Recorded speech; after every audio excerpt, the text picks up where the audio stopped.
রমজানের ইফতারিতে আমার শরবত, রসালো ফল, সালাদ এই খাবারগুলোই বেশি ভালো লাগে। তাহলে চলুন আজ শেয়ার করি খুব হেলদি, দারুণ স্বাদের একটা সালাদ রেসিপি। আমার আজকের রেসিপিটি খুব জনপ্রিয়, খুব পছন্দের ক্যাশনাট সালাদ। আসসালামু আলাইকুম, সবাইকে ওয়েলকাম জানাচ্ছি আমার আজকের রেসিপি ভিডিওতে। সালাদের জন্য আমি এখানে প্রথমে মুরগির বুকের সলিড মাংসটা নিয়েছি। মাংসের মাঝখানে কেটে দুভাগ করে নিয়ে প্রতিটা পিস ছোট ছোট লম্বা লম্বা করে কেটে নিব। এখন সবটুকু মাংস পাতলা লম্বা লম্বি করে কেটে নিয়ে এখন এতে দিয়ে দিব স্বাদ মতো লবণ, সামান্য চিনি, গুঁড়ো করা কালো গোলমরিচ, হাফ চা চামচ পরিমাণ আদা বাটা, হাফ চা চামচ পরিমাণ রসুন বাটা। এখন এতে দিয়ে দিব ডিম। এখানে আমি একটা ডিমের কিছুটা অংশই দিয়েছি, পরে লাগলে বাকিটা আমি অ্যাড করে নিব। ডিম দেওয়ার পর এখন এতে দিয়ে দিব 2 টেবিল চামচ পরিমাণ কর্নফ্লাওয়ার। এখন সবকিছু খুব ভালোভাবে মিশিয়ে নিব। আপনারা খেয়াল করেছেন আমি এখানে কোনো রকম মরিচের গুঁড়ো ইউজ করিনি। আপনারা চাইলে অবশ্যই মরিচের গুঁড়ো ইউজ করতে পারেন। যেহেতু আমার এই সালাডটা আমার বাচ্চারাও খাবে, আমার বাচ্চারা একদমই ঝাল খেতে পারে না, তাই ঝালটা আমি এখানে বাদ দিয়ে দিয়েছি। চিকেনটা কিছু সময়ের জন্য রেস্টে রেখে এখন আমি সালাদের জন্য সবজিগুলো কেটে নেব। প্রথমে আমি এখানে শসা কুচি করে নিচ্ছি। সবগুলো সবজি আমি একটু লম্বা লম্বি আড়াআড়ি করে কেটে নিচ্ছি। সালাদের সবজিগুলো একান্তই আপনি আপনার পছন্দ মতো অ্যাড করে নিতে পারেন, তবে অবশ্যই একটু কালারফুল সবজি রাখবেন, তাহলে সালাদটা দেখতে খুব সুন্দর লাগবে। এখানে আমি সালাতে শসা, গাজর, ক্যাপসিকাম আর টমেটো ইউজ করেছি। তবে টমেটো দেওয়ার ক্ষেত্রে অবশ্যই টমেটোটা দুভাগ করে ভেতরের জুসটা অবশ্যই ফেলে দিবেন, তা না হলে টমেটোর ভেতরের জুসে সালাদটা অতিরিক্ত জুসি হয়ে যেতে পারে। এই সালাদটা মূলত একটু মাখো মাখোই হয়, পানি গলে গেলে সালাদটা খেতে কিন্তু আর অতটা ভালো লাগে না। যাক, এখন আমি ম্যারিনেট করা চিকেনগুলো ভেজে নিচ্ছি। এই চিকেনগুলো ভাজার একটা টিপস হলো সবসময় মিডিয়াম তাপমাত্রা থেকে একটু বেশি হিটে এই চিকেনগুলো ভাজবেন, কারণ এগুলো যদি আপনি লো হিটে ভাজতে যান তাহলে চিকেনটা ভেতর থেকে শক্ত হয়ে যাবে। চিকেনের ভেতরে যে জুসি ভাবটা থাকে তা আর থাকবে না, যা পরে খেতে একদমই কিন্তু ভালো লাগবে না। যাক, এই তো আমার চিকেনগুলো কিন্তু ভাজা হয়ে গেছে। এখন ভাজা চিকেনগুলো টিস্যু পেপারে তুলে নিব অতিরিক্ত তেল শুষে নেওয়ার জন্য।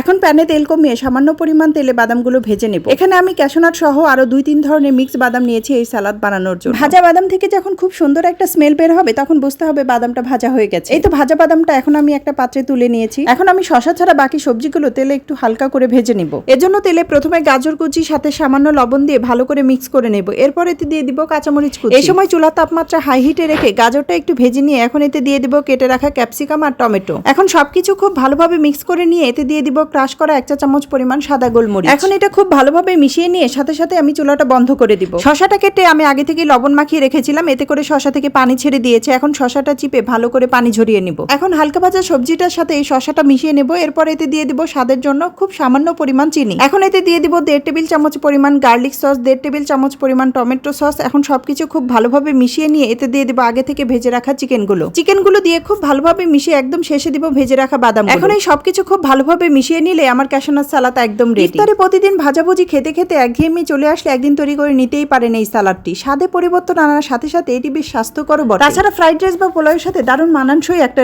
রেসিপিটি কেমন লাগলো অবশ্যই কমেন্টের মাধ্যমে জানাবেন। ভালো লাগলে লাইক, কমেন্ট বা শেয়ার করে পাশে থাকতে পারেন। আজকের ভিডিওটি এ পর্যন্ত। এতক্ষণ সাথে থেকে পুরো ভিডিওটি দেখার জন্য সবাইকে ধন্যবাদ। কথা হবে নতুন কোনো ভিডিওতে, সে পর্যন্ত ভালো থাকবেন সবাই। আল্লাহ হাফেজ।